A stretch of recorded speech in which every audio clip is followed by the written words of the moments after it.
তাহলে কোরবানি আসার আগে আগে নিজেকে নিজে জিজ্ঞাসা করবেন, পরিবারের সদস্যরা বসে নিজেদের মধ্যে পর্যালোচনা করবেন যে আমরা কোরবানিটা কেন করছি, আমাদের উদ্দেশ্যটা কি। আমাদের উদ্দেশ্য হবে আল্লাহর নির্দেশ পালনার্থে আমি আমার অর্থ করি এটা ব্যয় করলাম। একটা পশু কিনলাম, ঈদের আগের রাতে কিনবেন না, পারলে 2-4 দিন আগে কিনবেন। যত বেশি আগে কিনতে পারেন তত ভালো।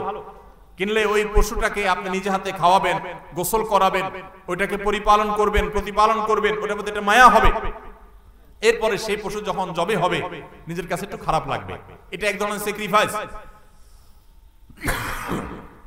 ফজর নামাজ যখন পড়বো মনে চায় না, তারপরে কষ্ট করে উঠে পড়বো, এটা স্যাক্রিফাইস। তো কুরবানির এই ইবাদত আমাদেরকে স্যাক্রিফাইস এবং ত্যাগ শিখায়। আল্লাহকে সন্তুষ্ট করার জন্য আমরা যেই কোনো ধরনের স্যাক্রিফাইস করার চেষ্টা করব। আল্লাহ আমাদের সবাইকে তৌফিক দান করুন। ভাইরা আমার, আমাদের কুরবানি যেন অর্থবহ হয়, বিশুদ্ধ হয় এবং আমাদের কুরবানি যেন ত্রুটি মুক্ত হয়, এই ইবাদতের সওয়াব যেন আমরা আল্লাহর কাছে লাভ করি। সেজন্য দ্বিতীয় যে পরামর্শ দিতে চাই বা যে দ্বিতীয় আমলটি কথা বলতে চাই সেটি হলো কোরবানির পশু এটা যারা বানাবে সে সমস্ত কসাইদেরকে উপযুক্ত মজুরি আমরা দিব, তাতে কোনো কার্পণ্য করব না। কিন্তু কোরবানির পশুর কোনো গোশত মজুরি হিসাবে দেওয়া যাবে না। কোরবানির পশুর গোশত যদি মজুরি হিসাবে দেন তাহলে সেটা জায়েজ হবে না, আপনার কোরবানি হবে না। কোরবানির পশুর গোশত এটা যে কসাইরা বানায়, সে কসাইদেরকে কোরবানির পশুর গোশত থেকে কিছু দেওয়া যাবে না। এখন আপনি বলবেন, ভাই কেমন কথা, যেই বেচারা কোরবানির পশুটা জবে করলো, সরি গোশতটা প্রস্তুত করলো, চামড়াটা ছিললো, এত কষ্ট করে বানাইলো, গোশতগুলো সব নিয়ে বাসা তুলে যাবো আর তার কিছুই দিব না, কেমন হয়? দেখতে মনে হচ্ছে এটা অমানবিক না? আসলে কাহিনী ভিন্ন। কাহিনী কি? কাহিনী হলো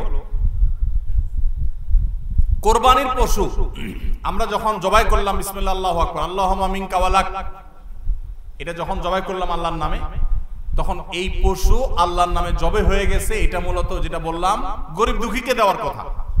কারণ আমরা যখন যাকাত দেই, সাদকা দেই, তখন কি ওটা নিজে খেতে পারি? আর তাহলে কোরবানির গোশত তো খাইতে পারার কথা না, কিন্তু আমরা খাইতে পারতেছি কেন?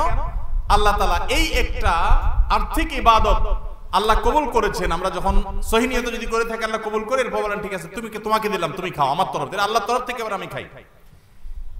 তো এই কোরবানির গোশত এটা বিক্রি করা জায়েজ আছে না জায়েজ নাই? না জায়েজ। কেন জায়েজ নাই? কারণ এটা তো ওই যে আল্লাহ আমাকে হাদিয়া দিয়েছেন গ্রহণ করার জন্য, আল্লাহর নামে দিয়ে দিয়েছে, এটা আমি বিক্রি করার সুযোগ নাই। এখন কসাইকে যদি আমি গোশত দেই পারিশ্রমিক হিসাবে, তাহলে এটা একরকম বিক্রি করার মতো হয়। কিভাবে?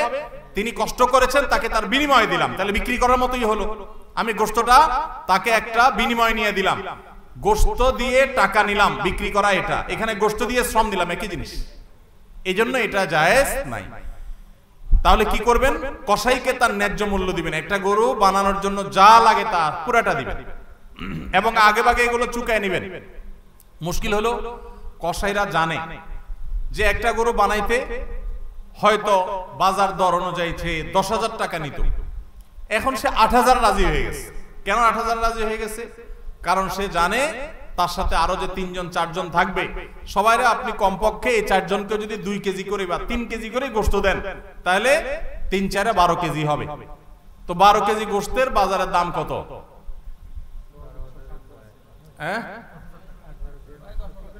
তাহলে চিন্তা করবে সে যে আমার তো এই দিক দিয়ে 2,000 টাকা ছাড় দিলাম আর পাইলাম তার চাইতে আরো অনেক বেশি।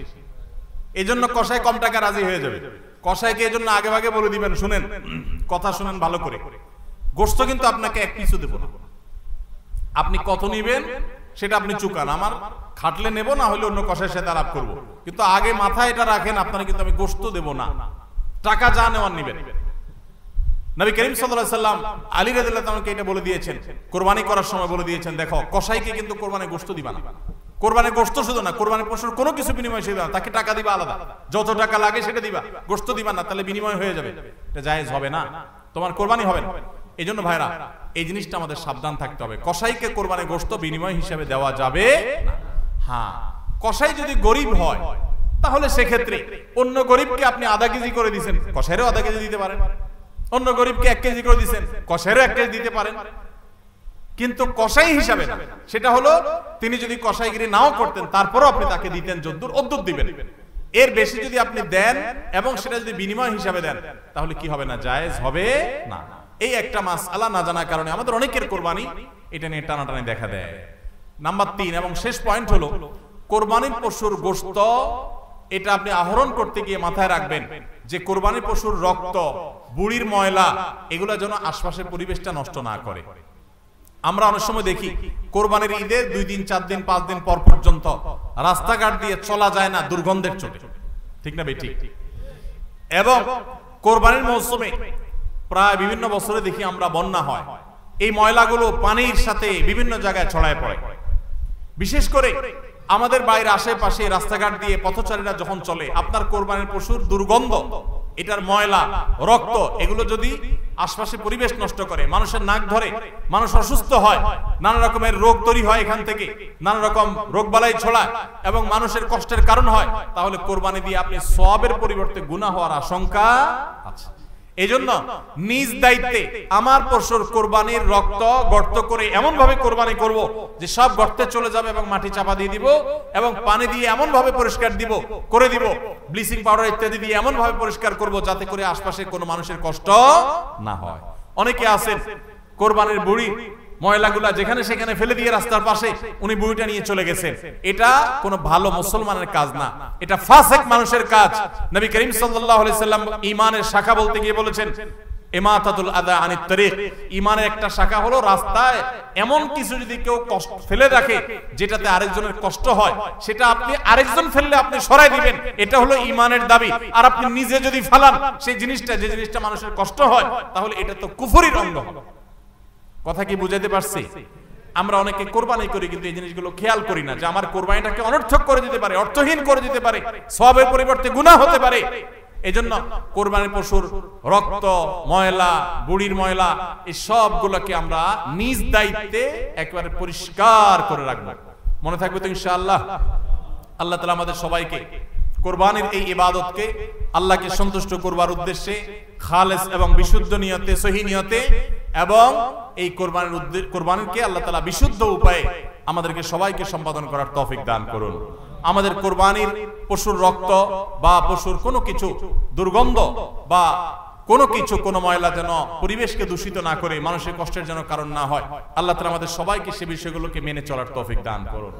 কে কত ভালো কোরবানি করলেন, কে কত ভালো মুসলমান, দায়িত্বশীল মুসলমান, এটা বোঝা যাবে কোরবানির পর পশু যেখানে কোরবানি করেছেন আশেপাশে কোন জায়গায় কতটা পরিষ্কার আছে না আছে, এটার উপরে। এটা হলো মিটার, এটা দিয়ে মাপা যাবে যে আপনি মুসলমান, ইসলাম কতটা বুঝছেন। শুধুমাত্র জবাই করলেন আর গোশত খাইলেন ইবাদত হয়ে গেল, এত সোজা না। আল মুসলিমু মান সালিমাল মুসলিমুনা মিন লিসানিহি ওয়া ইয়াদিহি, যার হাত মুখ দ্বারা অন্য মুসলমান নিরাপদে থাকে সেই মুসলমান। আপনার জবাই করা পশুর রক্ত, এটার গন্ধ কয়দিন পরে ছড়াচ্ছে, শুকায় রক্ত গন্ধ বাইর হয়েছে, ময়লা আছে সেগুলো গন্ধ বাইর হয়েছে, তা অন্য মানুষের কষ্ট হচ্ছে, আপনি মুসলমান হতে পারলেন না, আপনার এটা ইবাদত হলো না। এজন্য এই একটা বিষয় মনে হতে পারে ছোট্ট বিষয়, এই ছোট্ট বিষয়টাই কিন্তু আমাদের ইবাদতকে নষ্ট করে দিতে পারে। আমরা সবাই খেয়াল করবো তো ইনশাআল্লাহ? আল্লাহ তাআলা আমাদের সবাইকে আমল করার তৌফিক দান করুন। জাযাকুমুল্লাহ খাইর, জাযাকুমুল্লাহ খাইর। ভাইরা আমার, এই মাদ্রাসা নতুন হয়েছে, এই মাদ্রাসা নতুন হয়েছে। আমি তো মাদ্রাসার উদ্বোধন জানতাম, এখন দেখি উদ্বোধন আগেই হয়ে গেছে। তো যাই হোক, বেশি দিন হয়নি, খুবই নতুন মাদ্রাসা। আশেপাশে খুব বেশি শিক্ষা প্রতিষ্ঠান নাই, যতটুকু আমি জানলাম কর্তৃপক্ষ জানালেন। আপনাদের এলাকাবাসী, আপনাদের জন্য কর্তব্য হলো এই মাদ্রাসাকে সর্বাত্মক সহযোগিতা করা। সন্তান ভর্তিকরণের মাধ্যমে, নগদ অর্থ কড়ি দিয়ে, বুদ্ধি পরামর্শ দিয়ে, যে যেভাবে পারেন সে সেভাবে এই মাদ্রাসাকে সাহায্য করবেন। সবাই চেষ্টা করবেন তো ইনশাআল্লাহ? মনে রাখবেন, এই সমস্ত মাদ্রাসাগুলো যদি না থাকতো আমাদের দেশে, আফ্রিকার যে অবস্থা দেখতেছেন না, আফ্রিকার অবস্থা অনেকে শুনেন, আফ্রিকার কোন কোন অঞ্চল আছে যে 10 টাকা পকেটে নিয়ে মানুষ চাইতে পারে না, নিরাপদ না, খুন করে ফেলা 10 টাকার জন্য, একটা মোবাইলের জন্য মানুষ খুন করে ফেলা। আমাদের দেশি বাইরে অনেকে সাউথ আফ্রিকা আছেন, তারা অনেকে এই ধরনের অনিশ্চয়তার মধ্যে, এই ধরনের আশঙ্কার মধ্যে থাকেন। আমাদের দেশ নানা দিক থেকে আমরা পিছিয়ে আছি, আর্থিক অনটন অনেক বেশি, গরিব মানুষের সংখ্যা অনেক বেশি। এরপরও এই দেশে অপরাধ প্রবণতা যতটুকু নিয়ন্ত্রণে আছে, এর জন্য আইন শৃঙ্খলা রক্ষাকারী বাহিনীর অবদান, প্রশাসনের অবদান যতটা আছে তার চাইতে কোনো ক্রমেই এদেশের আলেমদের অবদান কম নয়। মসজিদগুলো থেকে, মাহফিলগুলো থেকে, এদেশের দ্বীনি প্রোগ্রামগুলো থেকে সর্বদা মানুষকে সততার পথে আহ্বান করা হয়, সারাদিন মানুষকে আল্লাহর ভয় দেওয়া হয়, যার কারণে মানুষ এখনো যতটা ভালো আছে এর বেশিরভাগ ক্রেডিট হলো এই দ্বীনি প্রতিষ্ঠানগুলোর, দ্বীনি আয়োজনগুলোর। আপনারা কেউ কোনোদিন শুনেন নাই যে কোনো মসজিদের ওয়াজ শুনে, কোনো মাহফিলে কোনো হুজুরের ওয়াজ শুনে কেউ চুরি হয়ে শুরু করে দিছে, ডাকাতি শুরু করে দিছে, মাদকাসক্ত হয়ে গেছে? শুনছেন কোনোদিন? বরং উল্টাটা শুনবেন, বহু চোর, বহু ডাকাত, বহু খারাপ মানুষ এখান থেকে ভালো হয়েছে। তো এই মাদ্রাসাগুলো যদি বেঁচে থাকে আমাদের দেশ বেঁচে থাকবে, আমরা ভালো থাকবো, আমাদের জেনারেশন ভালো থাকবে। আর যদি মাদ্রাসাগুলো শেষ হয়ে যায়, দুর্বল হয়ে যায়, তাহলে আমরা ধ্বংস হয়ে যাব। আজ আমাদের সমাজে যতটুকু অনাচার, যতটুকু অনিয়ম, যতটুকু অন্যায়, যতটুকু পাপাচার আমরা দেখি, এটি দাওয়াতের অভাবে, ইসলাম প্রচারের, যথাযথভাবে ইসলামকে প্রচার করার অভাবে। আর সে অভাব দূর করবার জন্যই এই প্রতিষ্ঠানগুলোকে আমাদের বাঁচিয়ে রাখতে হবে। মনে রাখবেন, সাদকায়ে জারিয়া এটা। মসজিদ করার জন্য আমাদের দেশে অনেকেই আলহামদুলিল্লাহ আগ্রহ হয়ে দান করেন, কিন্তু মাদ্রাসা করার জন্য টাকা দিতে চান না। অথচ সন্দেহ নেই, মসজিদ আল্লাহর ঘর, মুসলমান সমাজের মূল কেন্দ্র মসজিদ। নবী সাল্লাল্লাহু আলাইহি ওয়াসাল্লাম প্রথম মদিনায় গিয়ে মসজিদই বানাইছেন, সন্দেহ নেই। কিন্তু মনে রাখবেন, মসজিদকে যদি আপনি শোরুমের সাথে তুলনা করেন, তাহলে মাদ্রাসাকে আপনি তুলনা করতে পারেন ইন্ডাস্ট্রি, কারখানার সাথে। মাদ্রাসা যে আলেমগুলো তৈরি হয়, প্রোডাকশন হয়, এই আলেমগুলোকে মসজিদে উপস্থাপন করা হয়। মসজিদের মিম্বরে যে হুজুর দেখেন, যে আলেম দেখেন, তার প্রোডাকশন হয়েছে কোত্থেকে? মাদ্রাসা থেকে। এজন্য মাদ্রাসাগুলো হলো কারখানার মতো, এগুলো টিকে না থাকলে শোরুমে মাল পাবেন না, শোরুমে মানুষ পাবেন না, মসজিদে উপযুক্ত ব্যক্তি পাবেন না। পৃথিবীর অনেক দেশ আছে, দেশগুলোতে অনেক সুন্দর সুন্দর মসজিদ আছে, কিন্তু ভালো ইমাম নাই, ভালো খতিব নাই, ভালো আলেম নাই, ভালো ওয়াইজ নাই, ভালো দায়ী নাই। এজন্য মসজিদগুলো বা মাদ্রাসাগুলো বাঁচায় রাখতে হবে কি হবে না? এই মাদ্রাসাগুলোকে আপনারা বুদ্ধি দিয়ে, অর্থ করে দিয়ে সাহায্য সহায়তা করবেন।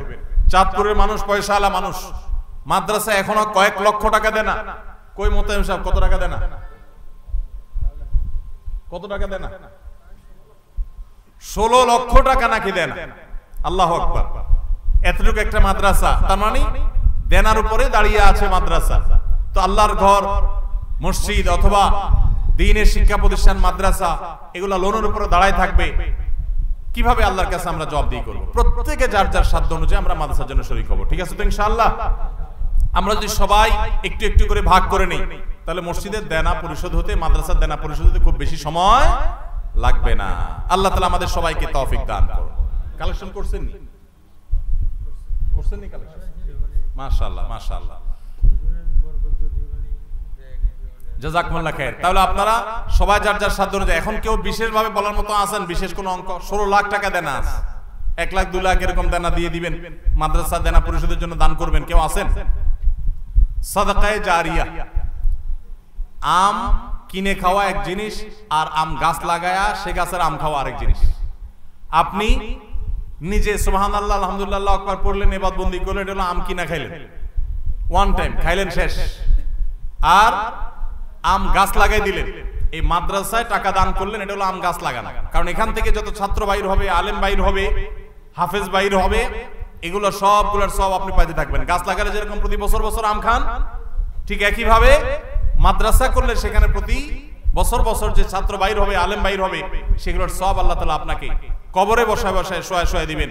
এই মাদ্রাসা হয়তো 100 বছর টিকে থাকবে, আপনি তো দুনিয়াতে 100 বছর বাঁচবেন না।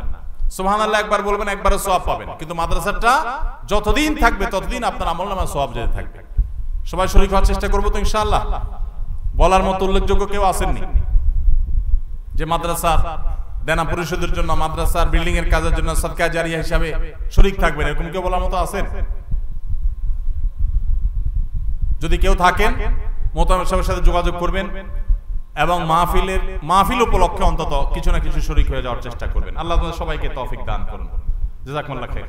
দোয়া করবেন কি হুজুর? নেই না, আর কথা আছে? না না, দোয়ার হুজুর আপনি দোয়া বড় হুজুর করা লাগে না। জাযাকুমুল্লাহ খাইর। আর সুযোগ নেই, সময় নেই। ও ভাই, আপনাদের প্রশ্নগুলোর সময় নাই আমার হাতে ভাই, 10:30 বাজে গেছে। প্রশ্ন উত্তর ওখানে যাই, দেব কিছু? জি, দোয়া আপনার, আপনি মাইক দিয়ে দোয়া করবেন ইনশাআল্লাহ। ভাই কয়েকটা প্রশ্ন আছে, সংক্ষেপে আমরা দেখি কয়েকটা উত্তর দেওয়ার চেষ্টা করি। বিসমিল্লাহ। কোন কোন পশু দ্বারা কোরবানি করা জায়েজ? কোন কোন পশু দ্বারা কোরবানি করা জায়েজ ভাই? এটার উত্তর হলো